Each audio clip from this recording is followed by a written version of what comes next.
All right, I've got Steve Hines with me today. He's co-founder of ThreatAdvice, and no one tracks the cyberwire that I know of closer than Steve Hines. So Steve, thanks a ton for joining me. I wanted to ask you one question. Well, probably two questions, but we'll start with one. We've seen over the past year or so a lot of cases of schools, universities, whatever, across the spectrum, getting hacked, getting hit by ransomware.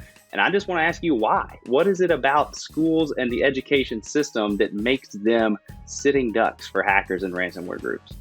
Good question, Ben. If you think about it, schools are really like big corporations. They have hundreds, if not thousands of employees, and they've got hundreds or thousands or 10,000s of students. And so they're huge organizations. But along with that comes tight budgets and they don't have the time or resources typically to spend a lot of time and money on security, which number one is a problem. Number two, the general chaos that you see in schools. Think about schools starting back, school finishing, a lot of transitory employees, a lot of people coming and going.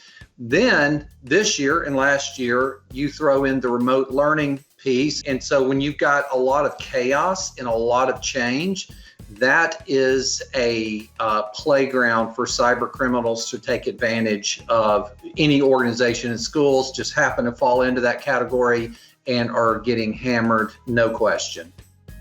So expect to see more of these attacks. I think so. And I think this fall you'll see a lot more, maybe more than ever before. Schools are paying huge ransoms. One I saw in Texas last week paid a $453,000 ransom. And so if the money is that good and the target is that easy, then you will definitely continue to see these attacks. So what can schools do? How can they combat this? What can they do to improve? I think everybody within the school, superintendent board on down, has to get on board in realizing that it's an issue. Number one. Number two, most of the breaches that I see come through employees doing things, through phishing attacks and things like that. So they've got to educate their employees. They have to stay on top of who is coming and who's going, meaning they have a lot of employees that leave, a lot of new employees coming in. They've got to keep up with turning off access that needs to be turned off, and then also just give network access to the places that people and employees need to go, not give them over access.